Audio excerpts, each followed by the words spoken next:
Bismillahirrahmanirrahim. Assalamualaikum warahmatullahi wabarakatuh. Pada kesempatan kali ini saya akan membahas tentang pembaruan Islam pada masa modern.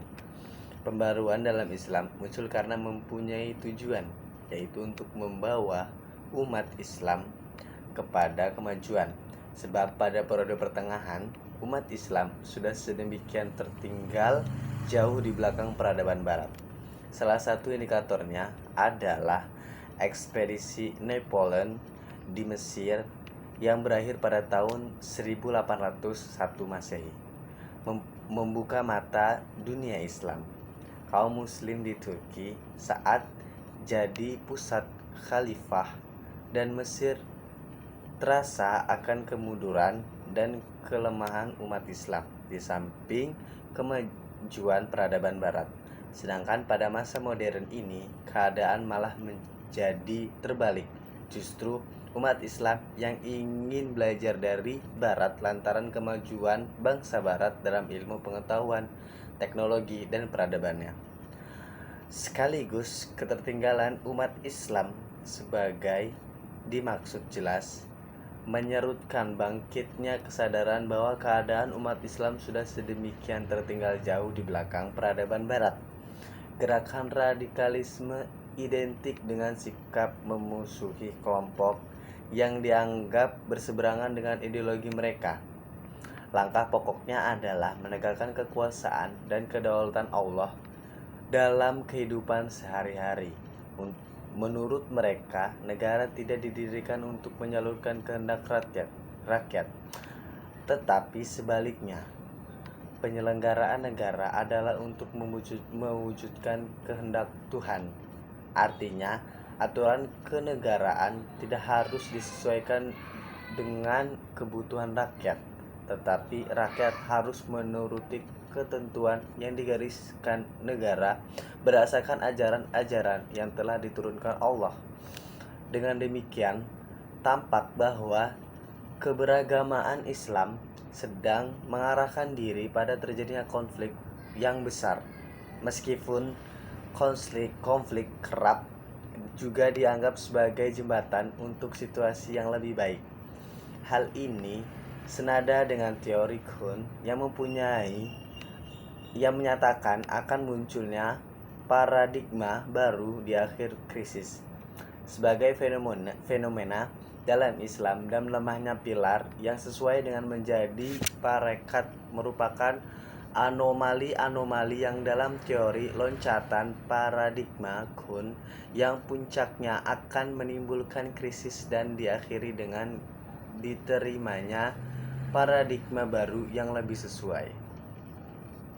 Perguruan tinggi Islam tidak lagi menjadi pilihan kedua, seiring dengan transformasi kelembagaan. Kalangan masyarakat perkotaan mulai menempatkan perguruan tinggi Islam sebagai wadah menengah anak-anak mereka. 20 tahun yang lalu, teramat susah mencari lulusan dari sekolah menengah atas dari kota. Hampir seluruh teman sekelas kami hanya berasal dari kabupaten. Itu terbatas dari madrasah Iliyah saja. Sekarang ini mahasiswa yang sementara duduk di bangku kuliah sudah mulai menjadi perguruan tinggi Islam sebagai tempat belajar. Di samping karena keragaman program studi, juga karena fasilitas yang juga memungkinkan untuk melatih keterampilan yang sama saja dengan perguruan tinggi lain. Inovasi pendidikan dilaksanakan dari waktu ke waktu. Ukuran pencapaian yang digunakan secara global juga lebih acuan yang sama, hingga lulusan perguruan tinggi keagamaan Islam tidak lagi hanya bekerja di Kementerian Agama RI saja. Hampir secara menyeluruh semua kementerian menerima lulusan perguruan tinggi Islam. Namun demikian, peluang kerja yang semakin menyempit di kementerian perlu menjadi perhatian sendiri. Kesempatan untuk menjadi aparatur sipil negara semakin menyempit kalau tidak dinyatakan tertutup. Secara khusus, 3 tahun pertama pemimpin Presiden Jokowi menutup pintu seleksi ASN. Maka saatnya mempersiapkan lulusan perguruan tinggi Islam untuk memiliki kiprah yang luas sesuai dengan dinamika masyarakat yang akan datang. Catatan penting dalam pengembangan kajian Islam di perguruan tinggi cenderung tidak adanya program yang berkesinambungan kerjasama dengan berbagai pusat keunggulan akademik antar bangsa di masa lalu kini tidak lagi dilakukan, bahkan berhenti sama sekali. Begitu juga dengan keberadaan lembaga yang menjadi naungan perguruan tinggi di kementerian justru secara parsial tidak menjadi mitra strategi, bahkan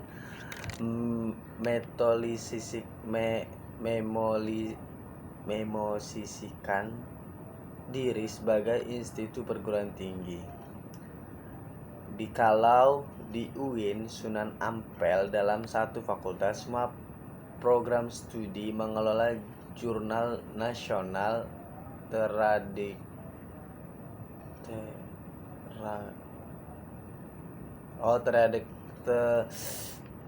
terakreditasi.